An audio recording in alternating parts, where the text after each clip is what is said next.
Hello, everyone. Welcome back to another episode of our Foreign Correspondents Talk series. This is the 2025 edition. I am, as always, Alan Herrera, and I am the editorial supervisor for the Association of Foreign Press Correspondents. That is, of course, AFPC-USA. And as always, as I say, as part of this Foreign Correspondence series, I get to interview foreign journalists and talk to them about their lives and their careers. How did they get here? Why do they do what they do? How is life, for them here in the United States? It's all of these fascinating questions that we get to explore, and there have been some really fun and interesting conversations that have come out of it. So today I'm pleased to share that I am with the journalist Tolu Olasoji. And he is a multi-award winning writer, reporter, editor, photojournalist. He is an Emmy winner. This is clearly a man of many talents and many trades, who has covered a range of different issues. But I will, of course, allow him to take the floor there. So thank you, Tolu. It's great that you're here with me today. Thank you. Oh, thank you for having me on the show. I really appreciate it, and thank you for the kind words. Yeah. Of course, of course. No, it's always so great and so fun to just to have people on. So thank you. To start, could you just tell us a bit more about yourself, as in importantly, well, of course, where are you from? But we'd love to know, right? What was it that motivated you to become a journalist? Was there a moment when you were younger, for instance, where you thought, oh, this is what I want to do? Or was it sort of later on, as you got older, you sort of figured it out along the way? Tell us about that. I'd be curious. Oh yeah. I was born and I grew up in Lagos. And growing up, I think I wanted all what like Nigerian parent wanted, right? For myself, I'd say. I wanted to become either an accountant or a doctor, right? Because that's what's been rang in your ear, in your ears, since from when you were little, right? So I wanted that, but I also would lose myself when I was younger, right? In media artifacts, the news, the radio. My dad usually would collect newspapers.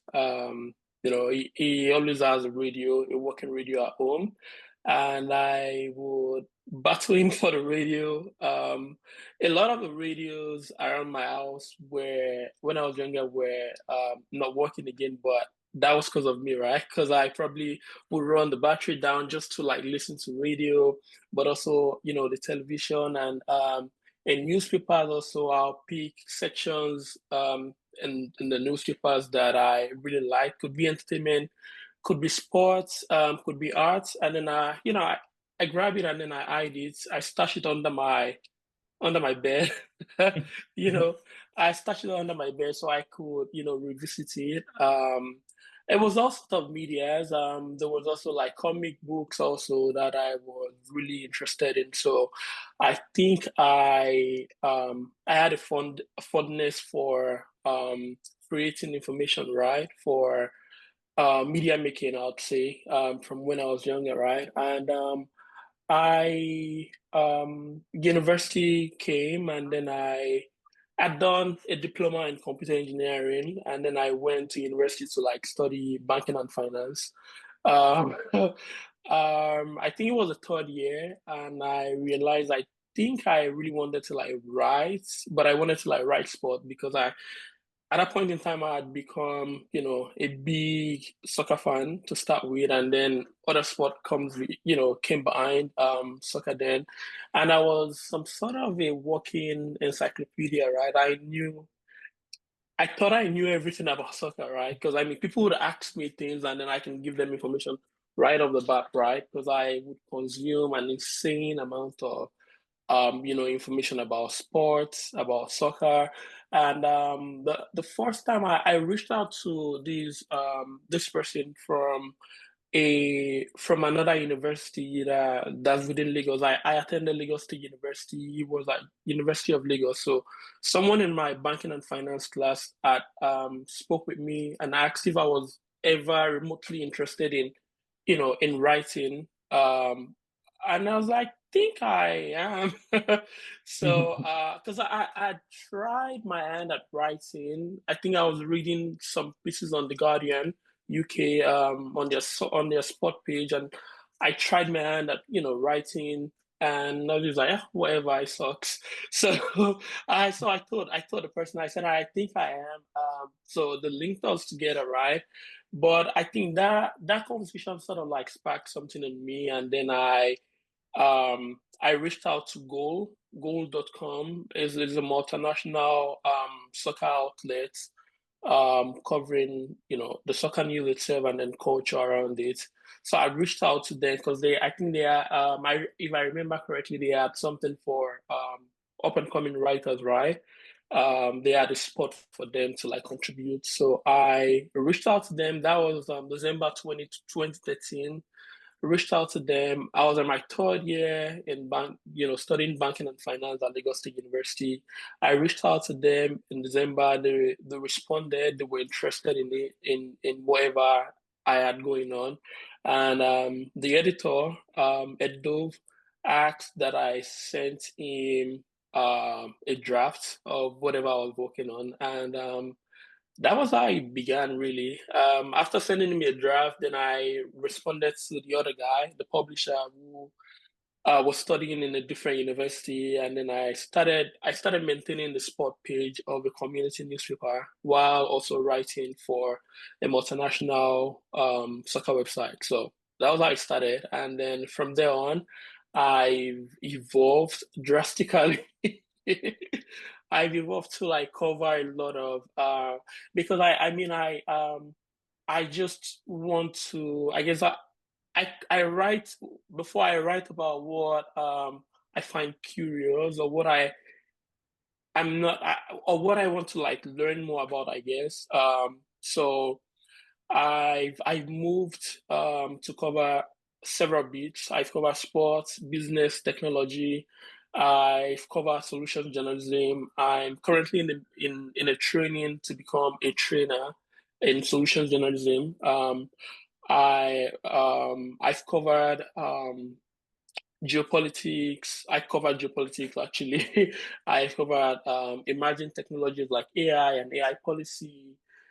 Just a lot of topics, and I've written on a lot of interesting, sometimes esoteric stories, and I enjoy it.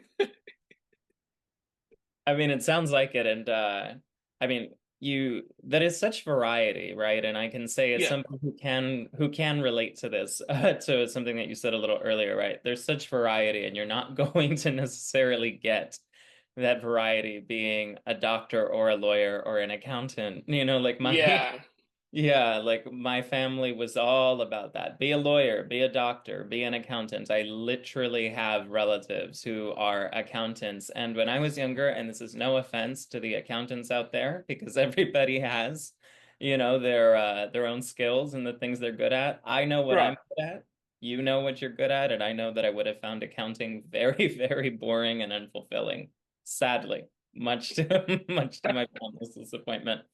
Um, but no, but like what you just shared right now, right? I think that that's a good example of just how well journalists, right? There's always a journey, but it's very interesting how as journalists we're always learning, right? We're always learning, we're always jumping into different topics and learning about different things. I mean, my hmm organization, yeah, like my organization, we have a partnership with a philanthropy that specializes in sustainable trade. And if you had told me 3 years ago that I would know all about, international trade dynamics, I would have laughed, So thank you for sharing that with me. I find, yeah. That's interesting because at Jizu, right, I've worked on issues of like space, right?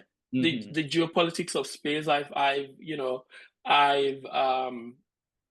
project managed like podcast on space with MDA Space.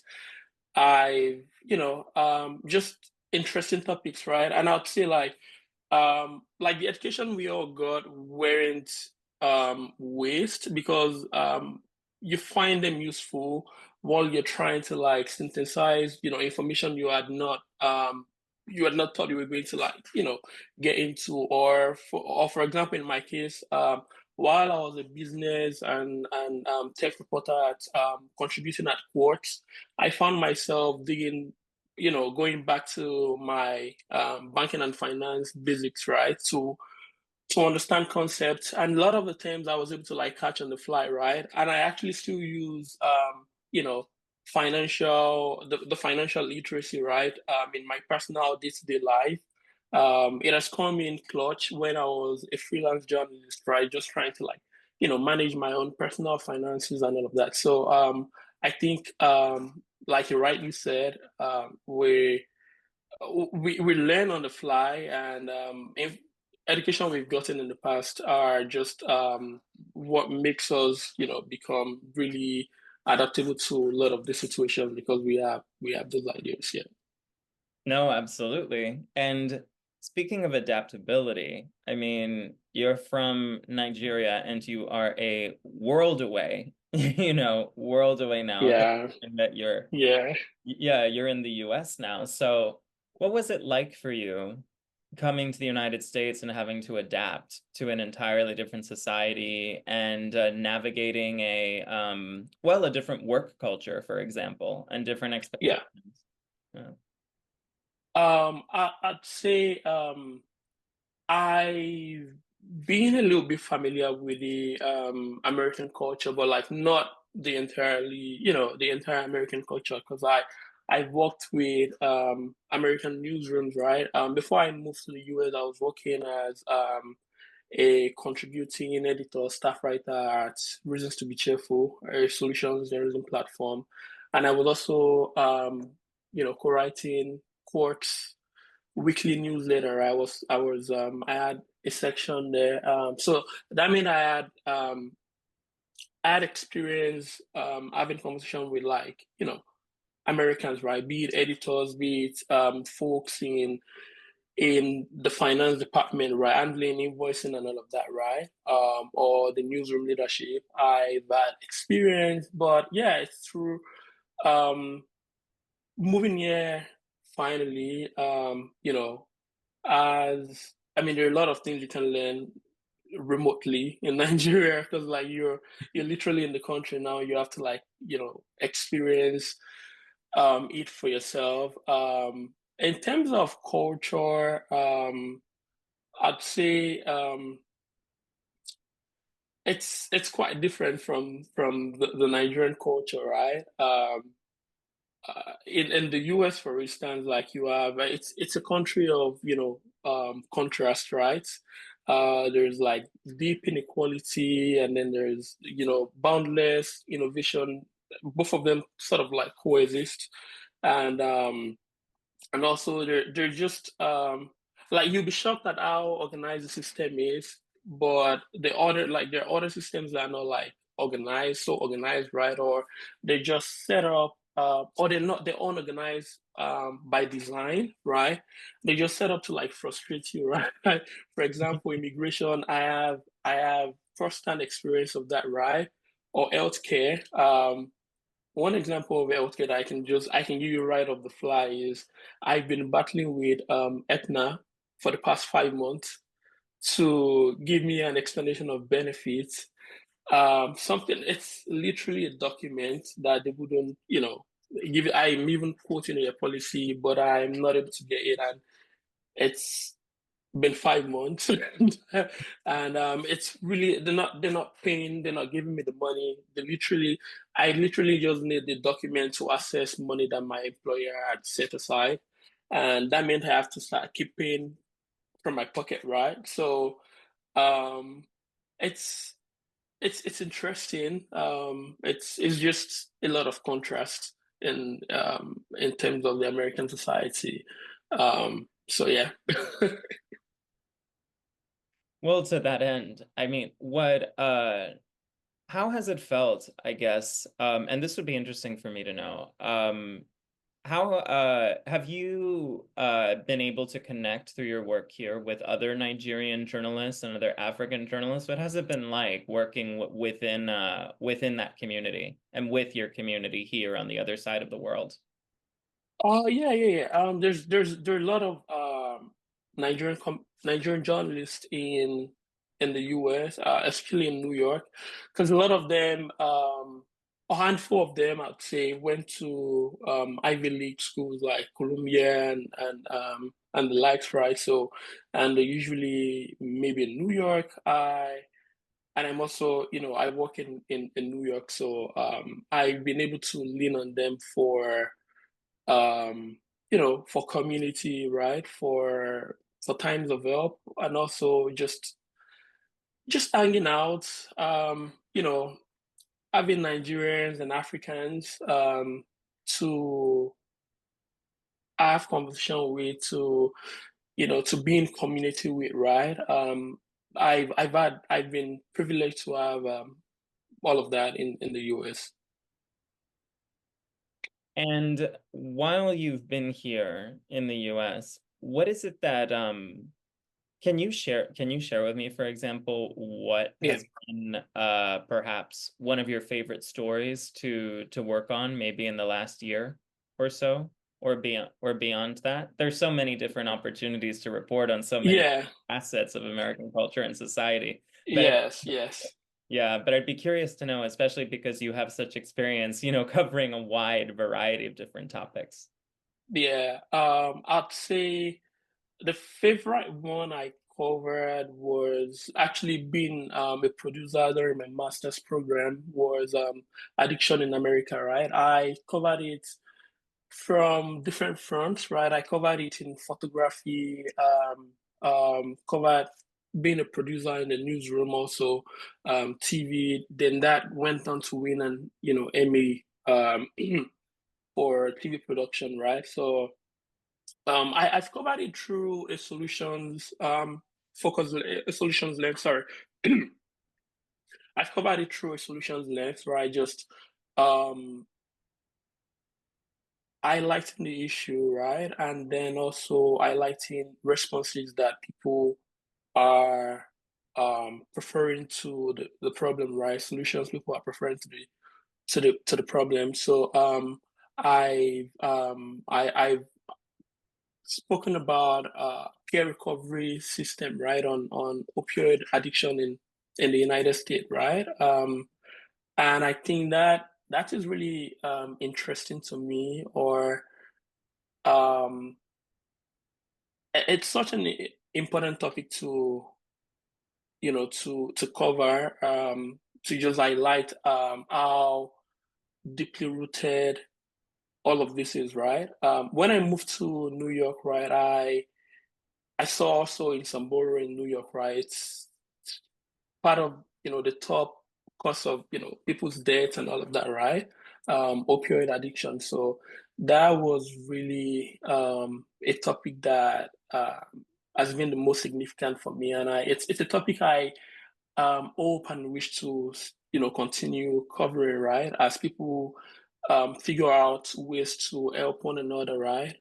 Through the whole situation, but also the story sort of opens your eye into the why, like the why do we have all of this happening, right? So it's again, it's basically corporate greed, right? And it's interesting because whenever you're doing any story of social inequality in the US, right, it traces back to you know, one root cause, right? Usually corporate greed. Some people want to make more than they should be making, right? And then they either get you hooked on something or they have you in a loop. For example, the insurance I was talking about again, corporate greed. They have you in a loop and then frustrate you, and I mean you're helpless because you keep knocking the door, but then there is no solution, and there's nothing being done to it at the top, right, in the government because these people are also like lobbyists, right? And then they fund a lot of they fund the coffers of politicians, of lawmakers, right? So yeah, just covering one story can really drag you into a rabbit hole, and then you get back there and then you see, oh, corporate greed. And then you cover another story and then drags you into a rabbit hole, get corporate greed. So Mm. that has been revealing, and I think it's one of the most significant story topic that I've covered. And you can cover it from multiple perspectives. You can pick a type of opioid and then cover it, right? You can pick um, a a county, you can pick a state. I mostly focus on the Appalachian region for the reporting. So yeah. Yeah, I mean, I think what you just said, it makes me think about how we're at the moment, American society appears to be at a very significant inflection point, right? Where issues of related to healthcare and the opioid crisis, for example, the opioid epidemic. Recently I saw statistics that said that deaths from opioid or overdoses were down. However, that doesn't necessarily address the wider systemic issues that are leading people to be, to become addicted to these substances in the first place. Right. Yeah.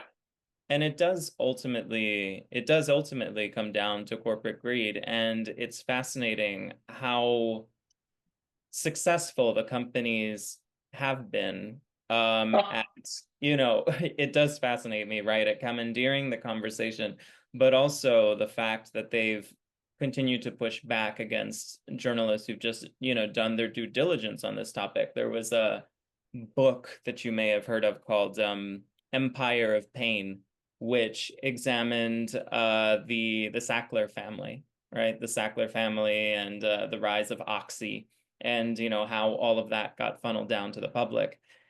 mm, And ultimately, while I read this book, and it was a wonderful piece of investigative reporting, I kept on thinking this entire time, this book is the worst thing ever for anybody who does not want their corruption to be out in the open, because it really delved into the heart, right, of what makes investigative journalism so powerful. The level of hmm methodical detail, right, that you need to be successful at that.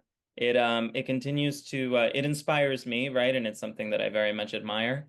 And I mean, what has it been like for you, I'd say, engaging in investigative work here while here in the country? Um,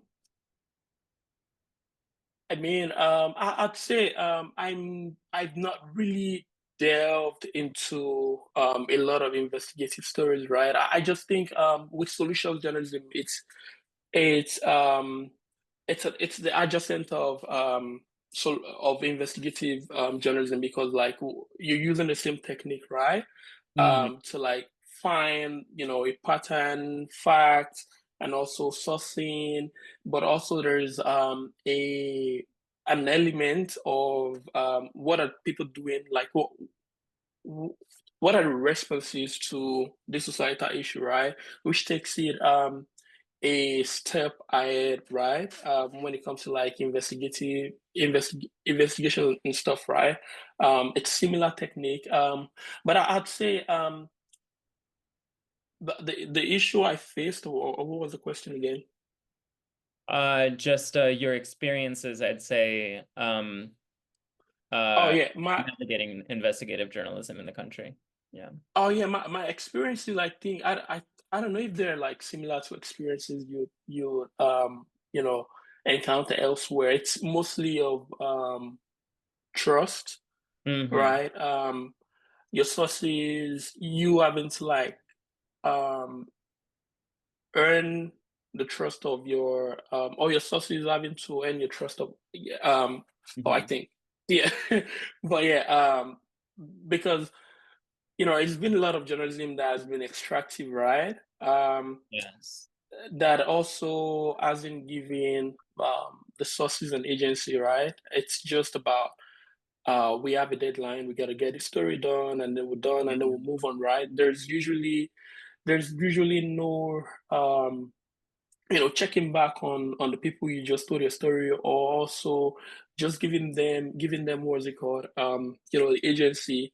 And when I knew I was going to be dealing with stories like this, I was really determined, on making on not making the same mistake, right? On also making my approach better, right? And then I started, and then I learned about how to report on opioid from reporting on addiction. It's a news organization that was embedded at West Virginia University.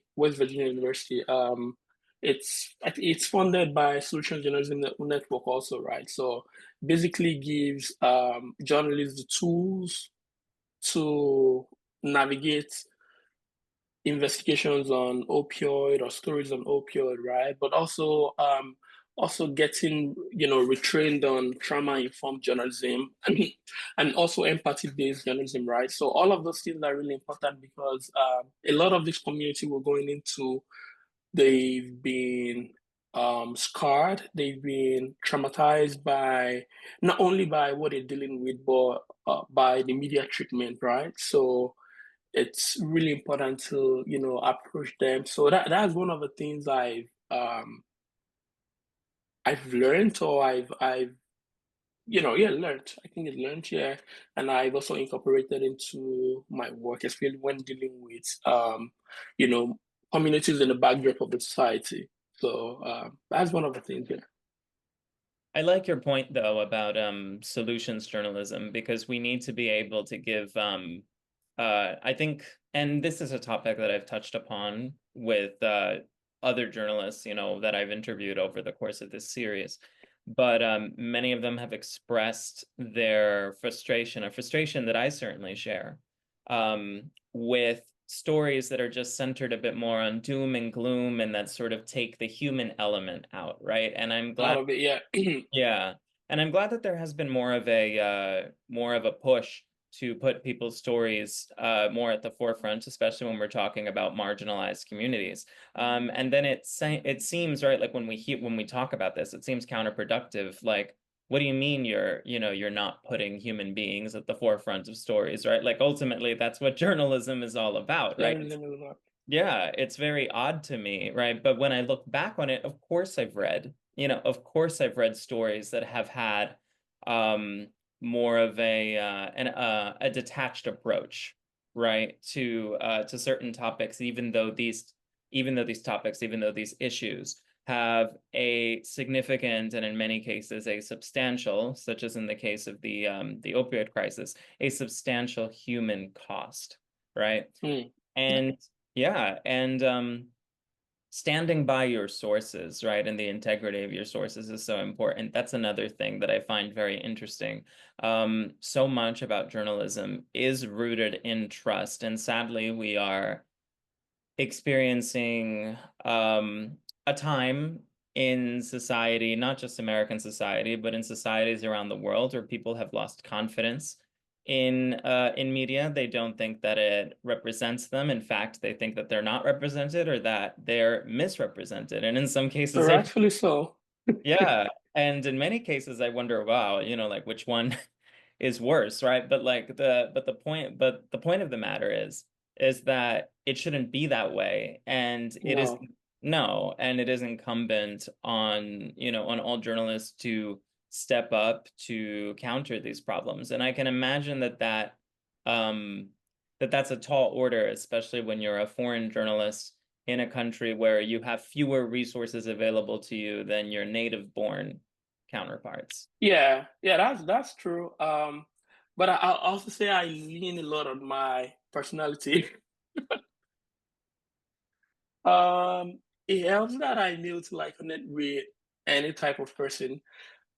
So whenever I'm in the field working, working the job, it's natural, but also because I don't have an ulterior motive, right? So I'm usually just, approach you plainly, disarm you with my humor or my laughter or something. That helps a lot. I'd say I've been to a recovery home where I was offered lunch and also fruit that was fetched from the garden behind the recovery home by someone who was a former, a person who was battling with addiction in the past, right? And then had done time in the prison, but also during that time, he met a Nigerian in the prison, and then, they chopped it up together. And then he saw me, and then I was all welcoming and all of that. I was in the recovery room. He brought food that he made because he makes food for the folks there, right? He brought fruit and then went behind, made a fruit salad from his garden, and I'd say I've been able to rely on that. I've been privileged to uh, you know have have that personality, and that has really helped me nail um a lot of sauces, right? Nail a lot of scoops and all of that, and that's exactly one of the most important reason why I don't want to betray that trust, right? Because they trusted me because I didn't appear, threatening, or I didn't appear extractive, right? I just really wanted to like hear the stories, right? And sometimes I don't even use some of the stories because it's fine. There are other stories, but because maybe they're too sensitive, or I don't think it benefits anyone for public consumption. And also it also include like managing whomever you're talking with whenever the story is getting into uncharted water or something, right? So Mm. just that protection and also that trust, and also just gut checking with other journalists. Yeah, so I think I've been able to rely on that, really. Yeah, I think that so much of successful journalism, right, is it does come down to force of personality, if you will. This isn't to say that that there is no room in journalism for more introverted personalities, because obviously, obviously that's not true, right? Like you need to have comfort, talking to people and engaging with people True. from Yeah. all walks of life. But and then, many people are faking it until you make it. But if you are generally an extroverted person who enjoys talking to people, The people. Yeah. yeah, and listening to them, and I mean, and I can relate to that because I'm that person, right? It's like I've uh I've been described as somebody who has never met a stranger. I've never met a stranger. Okay. Yeah. I've never met a stranger, so I will be sitting on the train, and before you know it, the stranger next to me is telling me their entire life story, you know? True. That makes us twins, to be Yeah. honest. That makes us twins. But that's the thing, right? Journalists, you need to be a good listener, right? You need to Yeah. but and you need to be disarming without being Right. threatening, right? And I like what you said just now, for example, about the value in knowing whether to write a story, whether to write a story or not. Because I'm sometimes not. Yeah. yeah, because sometimes, right, there may be a great story, but it might not be the time to tell it, you To know. tell. Yeah. For a multitude of reasons, right? We always have to take above all, right, the comfort and safety of your source, right? The trust that they have in you, right? Yeah. Like that is paramount. And I think that's something that I'm glad that we are discussing, and that obviously the journalists the world over are interested in cultivating, but it's so Mhm. important for the public to know this, to know that journalists are on their side. Yeah. You're right. Yes. Yeah. Absolutely. Because also like with your personality, right? People feel comfortable and then they start sharing things, and they start. I found going overboard. So so I've been yeah. I know. I know, believe me, I know. Um, Now that let's see, I'm glad, of course, that we've become acquainted, and be I'd be interested to know, right? Like you're talking to us, right? The Association of Foreign Press Correspondents. So Mhm. I'm curious, and I don't think I've asked this of anybody, but how does it feel to know that there is an organization, and of course there are other, prominent journalism organizations in Mhm. the U.S. Obviously, like we're not taking anything away from them.